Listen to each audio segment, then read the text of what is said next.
الحمد لله الصلاة والسلام على رسول الله وعلى آله وصحبه ومن والاه يا زارق ويتاچن ما مثال المؤمنين بعضهم لبعض يا አማኞች ባህሪ ከፊላቸው ለከፊላቸው ምን ይመስላል እንዴት ነው የሚለው ነው ዛሬ የምንመለከተው ያን አስመልክቶ አቡ ሙሳ አልአሽዓሪ በዘገቡት ዘገባ رسول الله عن أبي موسى الأشعري رضي الله عنه قال رسول الله صلى الله عليه وسلم المؤمن للمؤمن كالبنيان يشد بعضه بعضا وشبك بين أصابعه متفق عليه رسول عليه الصلاة والسلام من الله أمان إلى أمان لكن دقم باتانا وبلو بمثالي أقربه يشد بعضه بعضا كفلوا للأنيون يتنكروا على وشبك أتلالفوا يا الله ملكتنيا بين أصابعه በእጃቸው መካከል እንዲያጣምረው አጠላልፈው አሳዩ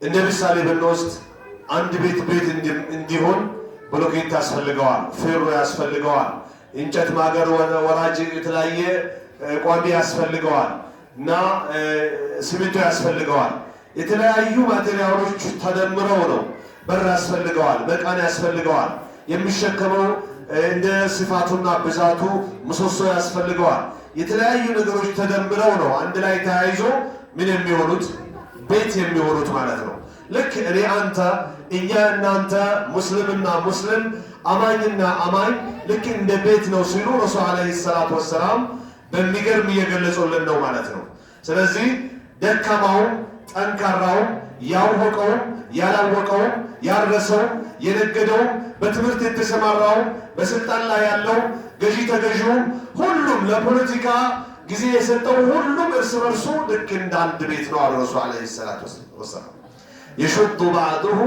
يشد بعضه بعضا كفلون ያጠናክራል አሉ ረሱል አለይሂ ሰላቱ ወሰለም እና متفق عليه በሆነ ሐዲስ ነው የገለጹት ይህን የሐዲስ ሐሳብን ሊደግፉ የሚችሉ ብዙ ቁርአናዊና ሐዲሳዊ አንቀጾችን ወይም ጥቅሶችን ማየት ይቻላል إن الله يحب الذين يقاتلون في سبيله صفا كأنهم بنيان مرصوص إلى الله سبحانه وتعالى الله بالله منجد يميواقو يا الله باريوچن يودان لا لك እንደ ተጠጋጋ ግንባታ ተጠጋግተው ተሸፋፍነው ለርስ በርሳቸው ተደጋግፈው በአላህ መንገድ ተሰልፈው የሚዋጉ ይላል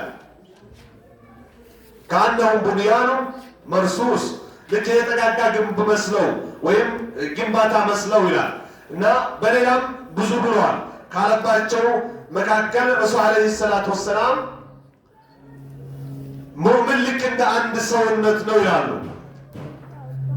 إذا اشتكى منه عضو تداعى له سائر الجسد بالسهر والحمى أو كما قال عليه أفضل الصلاة والسلام ሙእሚን ማለት ልክ እንደ አንድ አካል ነው አሉ አንድ አካሉ የሆነ አደጋ ቢደርስበት ሌላው አካል አብሮት እንቅልፍ በማጣት በትኩሳት በራስ ምታት አብሮት ይታመማል ልክ እንደዛ ናቸው አማኝና አማኝ እንደ አንድ አካል ናቸው አንድ አካል ሲታመም መላ ሰውነት እንደሚታመመው አንድ አማኝ የሆነ አደጋ ሲደርስበትና ላልሆነ ነገር ሲጋለጥ ልክ ራሱ እንደተነካ ሁሉ መጨነቅ ዱዓ ማድረግ በሚችለው ሁሉ ማገዝ እንደሚጠበቅበት ያሳያሉ ማለት ነው እና አማኝ ለአማኝ እንደ ግንባታ መሆኑን በሚገልጽ መልኩ አላህ ይላል وما كان المؤمنون لينفروا كافة አማኞች ሁሉም ጥቅልል ብለው ተነሳነት ሊሄዱ አሊም ዳኢ ሊሆኑ አይችሉም ምክንያቱም የግድ አንድ አይኑ ማረስ አለበት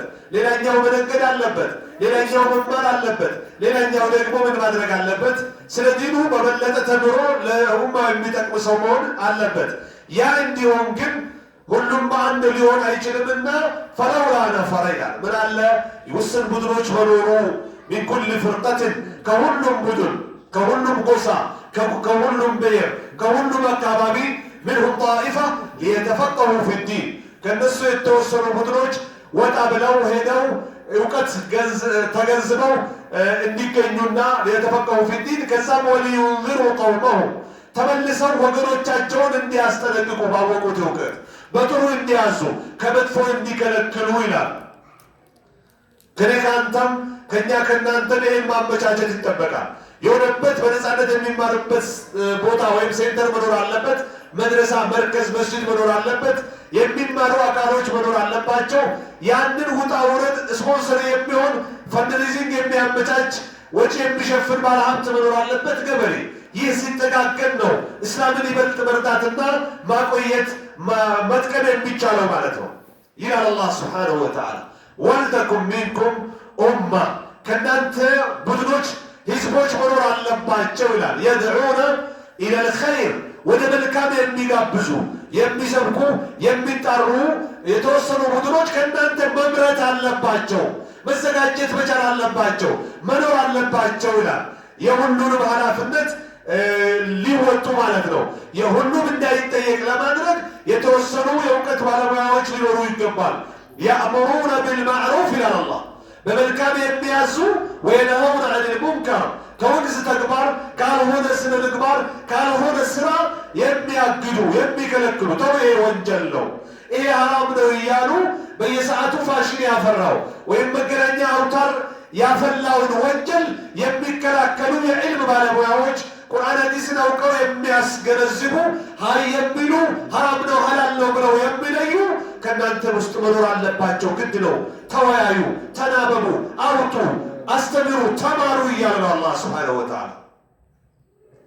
ያእሙሩነ ቢልማዕሩፍ ወየንሀውነ ዐኒል ሙንከር፣ በጥሩ የሚያዙ ከመጥፎ የሚከለክሉ ሊኖራቸው ይገባል ብሎ አላህ እያዘዘን ነው ማለት ነው። ስለዚህ ሁሉም ሰው አንድ አይነት ስራ ላይ መሰማራት አይችልም እንበልና ሁሉም አሊም መሆን አይችልም። ሁሉም ነጋዴ መሆን የለበትም። ሁሉም ገበሬ መሆን የለበትም። ሁሉም የፖለቲካ አቀንቃኝ መሆን የለበትም። ሁሉም በአናጺነት ወይም በብረት በያጅነት መመደብ የለበትም። ወይም በተለያየ ስራ መሰማራት የለበትም እና የተወሰነ ቡድን ለእውቀት የታጨ መሆን አለበት። ለዲን ትምህርት ቢሆን ለአካዳሚ የምንዶግማቸው የምናግዛቸው ይበልጥ ዲኑን በእግሩ እንዲቆም የሚያደርጉ ከመጥፎ የሚከለክሉ ዳዕዋ ማድረግ ብቻ አይደለም፣ ኪታብ ማስተማር ብቻ አይደለም። እንደው ግራ በተጋባንበት ቀን በጨለመበት አጋጣሚ ፈትዋ ሊሰጡ የሚችሉ አሊሞች ማምረት ከኔ ካንተ ከናንተ ከኛ ኢስላም ይጠብቃለሁ እያለ ያለው አላህ ሱብሓነሁ ወተዓላ። ይኑር ከናንተ ውስጥ አሊም፣ ይኑር ከናንተ ውስጥ አሳማኝ ዳዒ መኖር አለበት እያለ ነው። ስለዚህ የጋራ ኃላፊነትን እንዴት እንወጣ በምን መልክ እንደው አንጻራዊ በየቤታችን ብንወጣ ይሄ ነገር ሊመጣ ይችላል። አንድ ወላጅ ለልጁ እስከ ጥግ እንዲማር ማድረግ ቢችል፣ እንዲቀራ ማድረግ ቢችል፣ ቁርአን እንዲያፍዝና እንዲተረጉም፣ ሐዲስ እንዲረዳ፣ ፍቅህ እንዲያድ የቻለውን ቢተረጉም ያኛውም ለልጁ ቢሆን መፍጠር ይቻላል። ይሄ ዳዕዋ ኢንፍራዲ የተናጠል ዳዕዋ እንለዋለን።